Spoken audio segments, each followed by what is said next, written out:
اعوذ باللہ من الشیطان الرجیم، بسم اللہ الرحمن الرحیم۔ اللہ تبارک و تعالیٰ کے نام سے شروع جو بڑا مہربان اور نہایت رحم کرنے والا ہے۔ ایک ایسی قوم جس پر اللہ تبارک و تعالیٰ نے اپنا دردناک عذاب نازل فرمایا اور اس قوم کے تمام لوگوں کو بندر بنا دیا۔ اس قوم کے لوگ کون سا ایسا گناہ کرتے تھے جس کی وجہ سے اللہ تبارک و تعالیٰ نے ان پر دردناک عذاب نازل فرمایا، اور یہ لوگ بندر بننے کے بعد کتنی دیر زندہ رہے اور پھر ان کو کس قدر دردناک موت آئی۔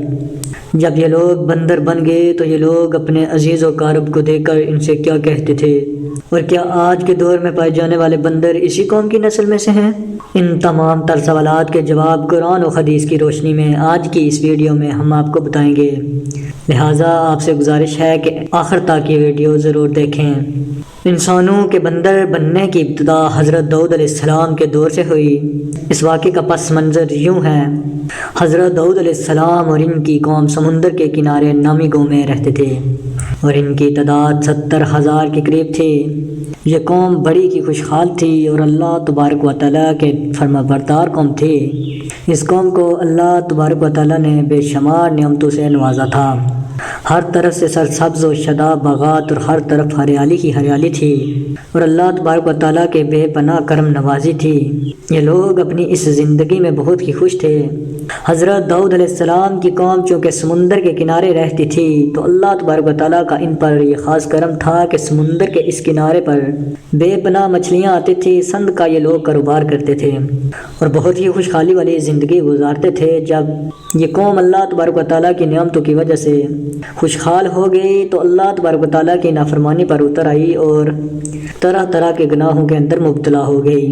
اور پھر ایک دن اللہ تبارک و تعالیٰ نے اس قوم کا امتحان لینے کا ارادہ کیا اور حضرت داؤد علیہ السلام کو وہی بھیجی کہ اپنی قوم سے کہہ دیں کہ وہ ہفتے کے دن مچھلیوں کا شکار بند کر دیں۔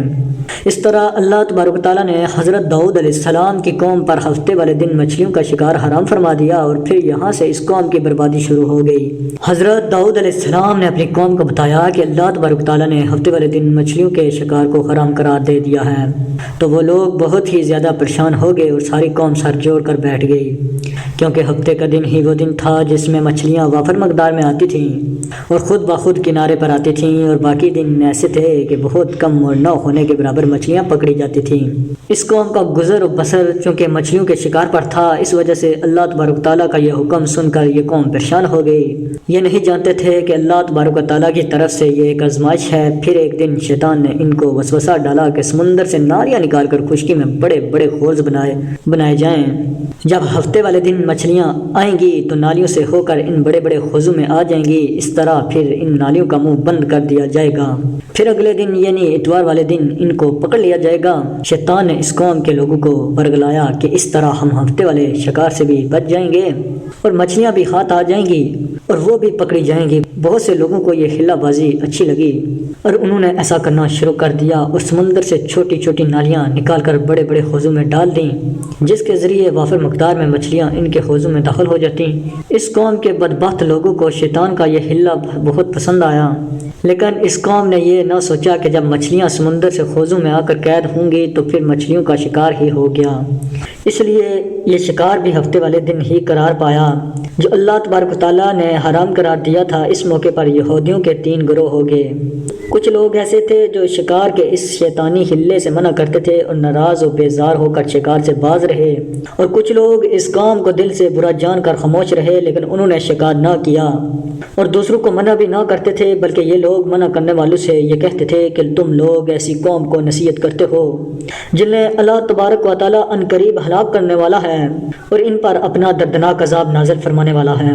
اور اس قوم کے کچھ لوگ ایسے تھے جو سرکش اور نافرمان لوگ تھے، جنہوں نے اللہ تبارک و تعالیٰ کے حکم کے علانیہ مخالفت کی اور شیطان کے حلے بازی کو مان کر ہفتے والے دن شکار کرنے لگے۔ یہ لوگ اللہ تبارک و تعالیٰ کے حکم کی کھلا مخالفت کرتے ہیں اور ہفتے والے دن مچھلیوں کا شکار کر کے ان کو کھایا کرتے اور بیچا کرتے۔ پیارے دوستو، حضرت داؤد علیہ السلام کی قوم کے 1200 ایسے نافرمان افراد تھے جو منع کرنے کے باوجود بھی ہفتے کو ان نالیوں کے ذریعے شکار کرتے رہے۔ حضرت داؤد علیہ السلام نے ان 1200 نافرمانوں کو اللہ تبارک و تعالیٰ کے عذاب سے ڈرایا۔ اللہ تبارک و تعالیٰ کی اس نافرمانی سے باز آ جائیں، لیکن وہ لوگ باز نہ آئے اور کھلے عام شکار کرنے لگے۔ چنانچہ وہ لوگ جو اس بات کو برا جانتے تھے، ان لوگوں نے اپنے اور ان نافرمانوں کے درمیان ایک دیوار کھڑی کر دی، جس کی ایک طرف وہ 1200 نافرمان رہتے تھے اور دوسری طرف وہ لوگ جو شکار سے باز رہے۔ حضرت داؤد علیہ السلام نے اپنی اس قوم کے نافرمانوں کو بار بار سمجھایا، لیکن یہ لوگ اپنی نافرمانی سے باز نہ آئے اور اس طرح اللہ تبارک و تعالیٰ کی نافرمانی کرتے رہے اور شکار کرتے رہے۔ پھر ایک دن حضرت داؤد علیہ السلام نے غضبناک ہو کر شکار کرنے والوں پر لعنت فرما دی۔ اس کا اثر یہ ہوا کہ ایک دن خطا کاروں میں سے کوئی بھی اپنے گھر سے باہر نہ نکلا۔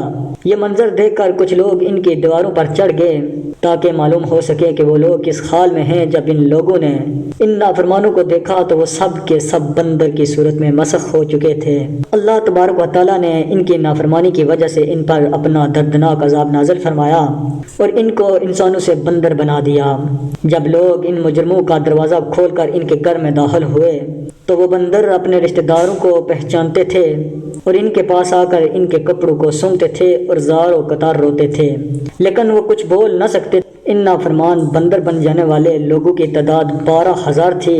ان 12,000 لوگوں نے اللہ تبارک و تعالیٰ کی نافرمانی کی اور اللہ تبارک و تعالیٰ نے ان کو بندر بنا دیا، جس طرح کہ اللہ تبارک و تعالیٰ سورۃ بقرہ میں ارشاد فرماتا ہے، اور بے شک ضرور تمہیں معلوم ہے تم میں کہ وہ جنہوں نے ہفتے میں سرکشی کی تو ہم نے ان سے فرمایا کہ کھو جاؤ۔ بندر دستکارتے ہوئے اس طرح حضرت داؤد علیہ السلام کی قوم کے 12,000 نافرمان بندر بن گئے۔ یہ لوگ 3 دن تک زندہ رہے اور اس دوران یہ کچھ نہ کھا سکتے تھے اور نہ ہی پی سکتے تھے، بلکہ یوں ہی بھوکے پیاسے سب کے سب ہلاک ہو گئے اور 3 دن کے اندر سب کے سب مارے گئے۔ اور وہ لوگ جو ان نافرمانوں کو اللہ تبارک و تعالیٰ کی اس نافرمانی سے منع کرتے تھے، اللہ تبارک و تعالیٰ نے ان کو اس عذاب سے سلامت رکھا، اور وہ لوگ جو اس شکار کو برا جان کر خاموش رہتے تھے، اللہ تبارک و تعالیٰ نے ان کو بھی اس عذاب سے سلامت رکھا۔ پیارے دوستو، بات کرتے ہیں کہ آج کے دور کے بندروں میں سے کیا کوئی بندر ان کی نسل میں سے کوئی بھی موجود ہے، یا آج کے دور میں پائے جانے والے بندر انہی بندروں کی نسل میں سے ہیں؟ اس کے متعلق روایات میں آتا ہے کہ حضرت عبداللہ بن مسعود رضی اللہ تعالیٰ عنہ سے روایت ہے کہ حضور پاک صلی اللہ علیہ وآلہ وسلم سے کسی نے سوال کیا کہ آج کے بندر کیا حضرت داؤد علیہ السلام کی قوم سے ہیں؟ تو حضور نبی کریم رؤوف الرحیم نے ارشاد فرمایا کہ اللہ تبارک و تعالیٰ جس قوم پر عذاب بھیجتا ہے یا ان کی شکلوں کو مسخ کرتا ہے تو یہ عذاب انہی پر ہوتا ہے جن پر وہ عذاب نازل ہوا تھا، اور اس کے بعد اللہ تبارک و تعالیٰ ان لوگوں کو ہلاک کر دیتا ہے اور ان کے آگے نسل نہیں بڑھتی۔ اس لیے یہ بات غلط ہے کہ کچھ لوگ یہ سوچتے ہیں کہ آج کے بندروں میں بھی حضرت داؤد علیہ السلام کی قوم کے بندر بننے والوں کی نسل موجود ہے۔ ایسا کچھ بھی نہیں ہے۔ وہ لوگ صرف اور صرف 3 دن زندہ رہے اور اس کے بعد سب کے سب ہلاک ہو گئے، اور اللہ تبارک و تعالیٰ نے اس قوم کے نافرمانوں کو صفحہ ہستی سے مٹا دیا۔ پیارے دوستو، امید کرتا ہوں آج کی یہ ویڈیو آپ کو ضرور پسند آئی ہوگی۔ ہمارے چینل کو سبسکرائب کریں اور بیل آئیکن کو لازمی پریس کریں۔ جزاک اللہ۔